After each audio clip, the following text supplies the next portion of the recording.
Okay, 2011 Toyota Tundra 5.7 liter four-wheel drive.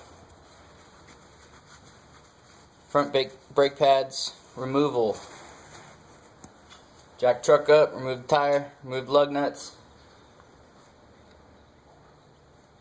Next, there's two pins that hold the brake pads in. They're anti-squeal pins. Basically what you want to do here is push this little guy out here, and it's just wedged in two little holes on these retaining pins. And that little clip just clips in through here. Next, you want to remove the secondary pin. And careful, it's under pressure, so it might fly out as soon as you remove this pin.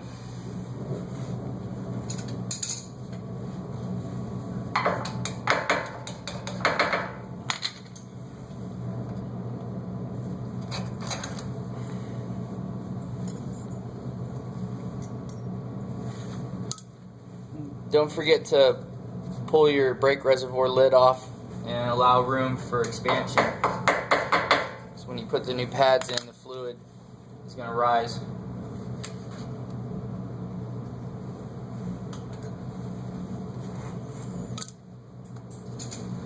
Okay, a simple method that I found that works is just some channel locks.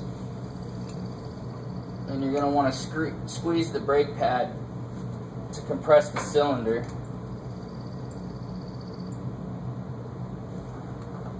Most people use C-clamps.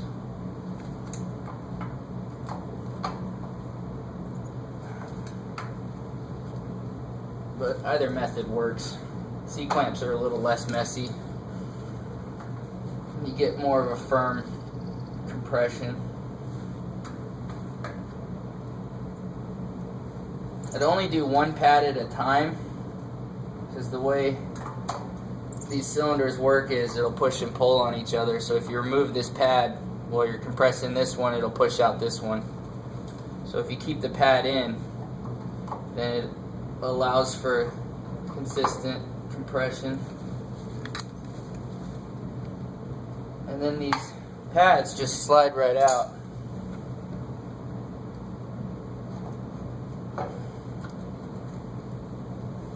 Typically you want to use a brake cleaner and just flush everything out. It'll clean it really well, but stuff's really toxic, so use a bucket below. I'm going to do all that later. I just wanted to show you guys how to do this the easy way.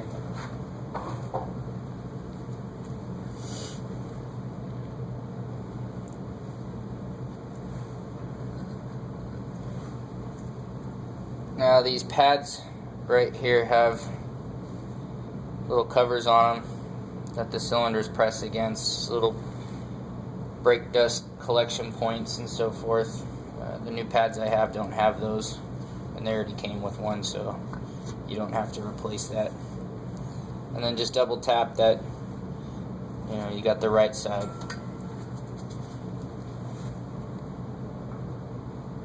Basically, this just slides right back in.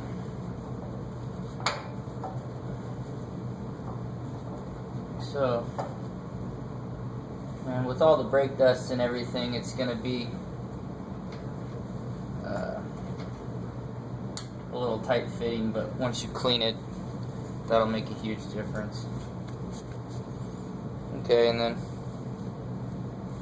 basically you're just following the same procedure on the other side.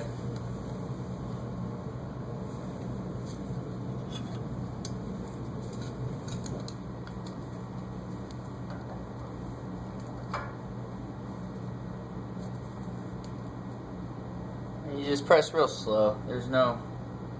If you rush it, you're not allowing the fluid to move easily. So it just takes some finagling. Just add a little bit of pressure here and there, and eventually it'll move back. So don't get frustrated if it doesn't move at first. But yet again, that's where your C-clamps come in handy, because it allows even pressure. And it's real slow going too.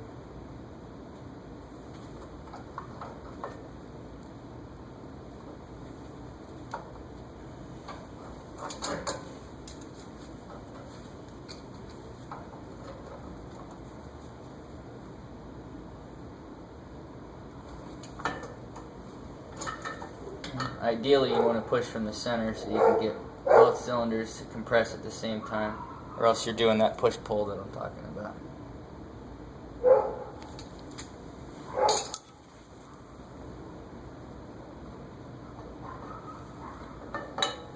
And just remove.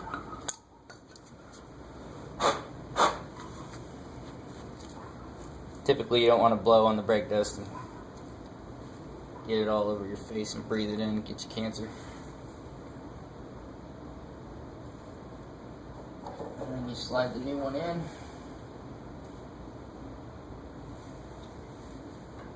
I use the pins to line it up.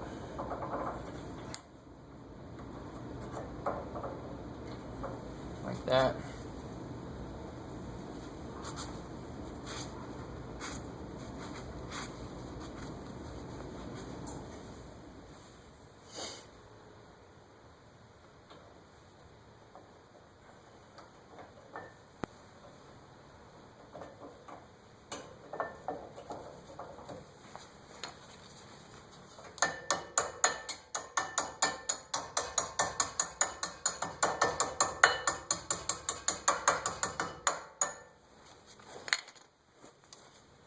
Okay, next you want to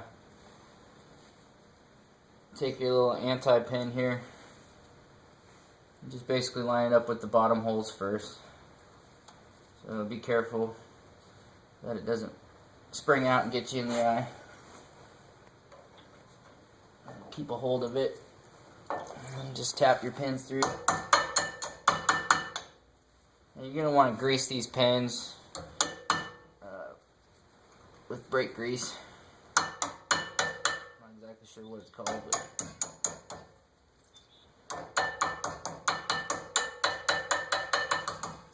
you don't want to use your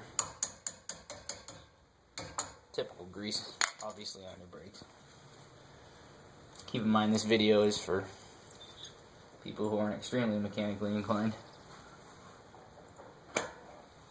Okay, now you're going to want to turn these pins to where the two holes that this goes into will line up.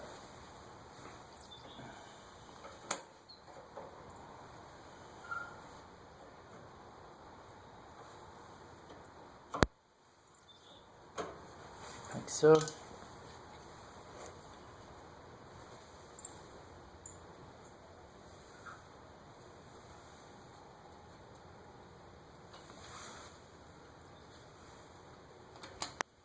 Okay.